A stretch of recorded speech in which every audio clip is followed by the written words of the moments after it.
Assalamualaikum warahmatullahi wabarakatuh.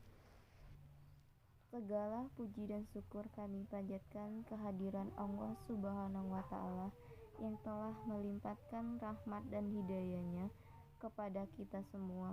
Salawat serta salam semoga tercurah kepada Rasulullah SAW serta teman-teman.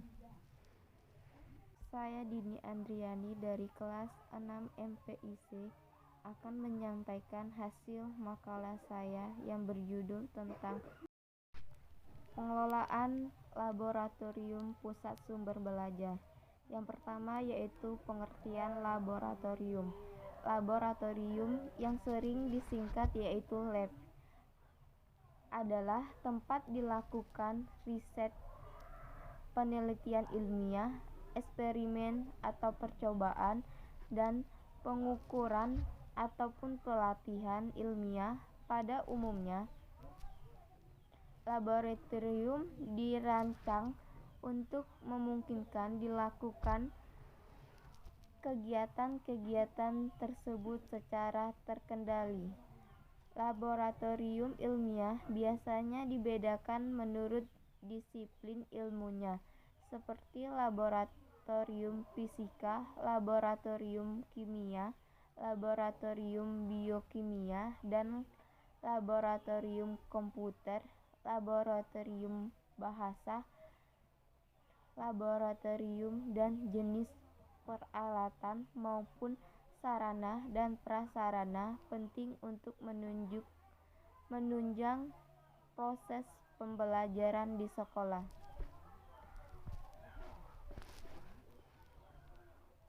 Laboratorium adalah tempat riset ilmiah, eksperimen, pengukuran, ataupun pelatihan ilmiah dilakukan di laboratorium. Biasanya disebut untuk memungkinkan dilakukannya kegiatan-kegiatan tersebut secara ilmiah. Dalam pengertian yang terbatas, laboratorium merupakan suatu ruang sejumlah peralatan yang dapat dilakukan siswa untuk melakukan eksperimen atau percobaan dalam sains, melakukan pengujian dan analisis, melangsungkan penelitian ilmiah ataupun praktek pembelajaran dalam sains. Fungsi laboratorium secara garis besar. Fungsi laboratorium proses penelitian adalah sebagai berikut, yaitu 1. Sebagai tempat untuk berlatih mengembangkan keterampilan intelektual melalui kegiatan pengamatan dan pencatatan dan pengkaji segala-gala alam. Yang kedua, mengembangkan keterampilan motorik siswa. Selanjutnya, tujuan pengolah laboratorium. Yang pertama yaitu perencanaan terhadap kebutuhan alat bahan laboratorium terorganisir.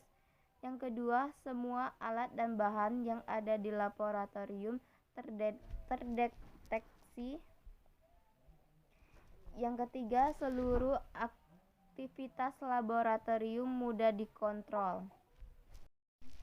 Fungsi laboratorium. Yang pertama, sebagai tempat untuk berlatih mengembangkan keterampilan intelektual.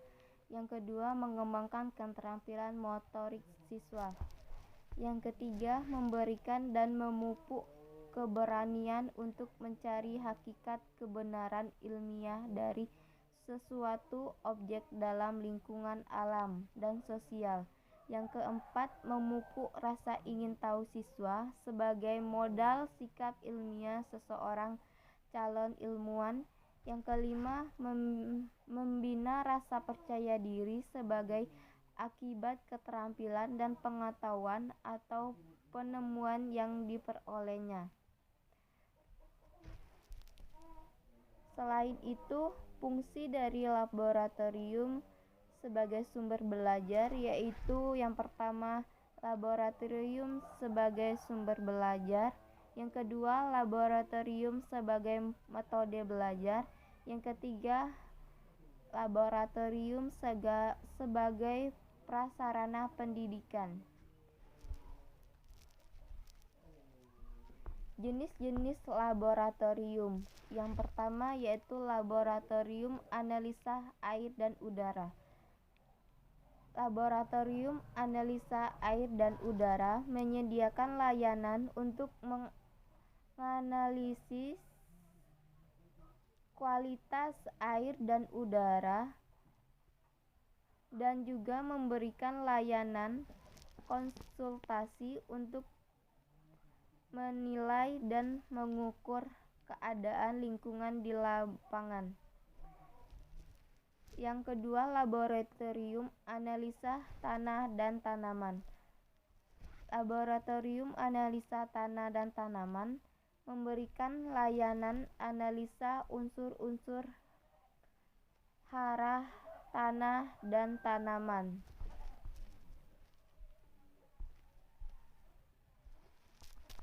Yang ketiga, laboratorium analisa pangan dan pakan. Yang keempat, laboratorium kultur jaringan. Yang kelima, laboratorium terpadu. Selanjutnya, tujuan pengelola laboratorium. Tujuan yang pertama yaitu perencanaan terhadap kebutuhan alat dan bahan laboratorium terorganisir dan dengan baik. Selanjutnya, layout yaitu tata ruang laboratorium. Tata ruang sebuah laboratorium harus direncanakan sejak pembangunan gedung. Tata ruang laboratorium yang baik harus memiliki pintu masuk, pintu keluar, pintu darurat, ruang persiapan, ruang alat, ruang bahan, gedung, ruang bekerja, ruang seminar atau diskusi, loket, serta ruang AC untuk menyimpan alat dan dengan persiapan tertentu. Sebuah laboratorium mempunyai desain yang berbeda dengan laboratorium yang digunakan untuk penelitian. Laboratorium yang ideal harus mempunyai desain yang baik, terutamanya dalam hal bentuk, ukuran, dan tata ruang. Hal yang perlu diperhatikan adalah kapasitas laboratorium. Suatu laboratorium pembelajaran mempunyai ukuran yang lebih besar dari laboratorium penelitian. Dengan demikian, mempunyai kapasitas yang lebih banyak untuk menampung siswa atau mahasiswa atau prakteknya.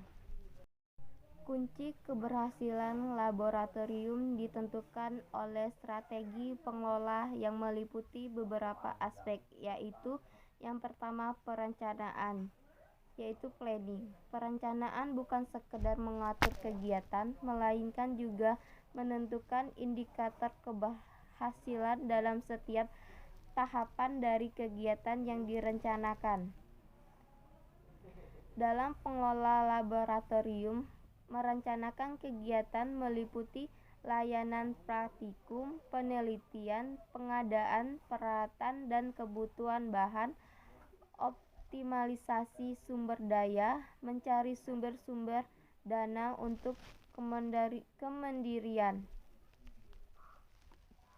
Yang kedua yaitu pengaturan, organizing. Pengaturan merupakan upaya untuk menjalankan kegiatan laboratorium sebagai fungsinya.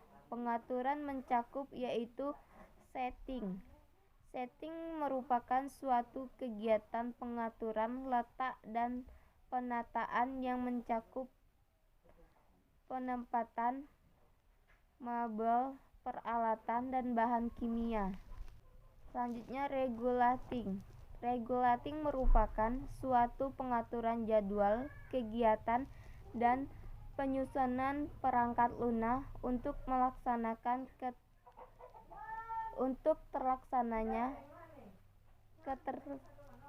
ketertiban dan keselamatan bekerja di laboratorium. Yang ketiga, mengadministrasi atau investasi. Baiklah, itulah makalah dari saya.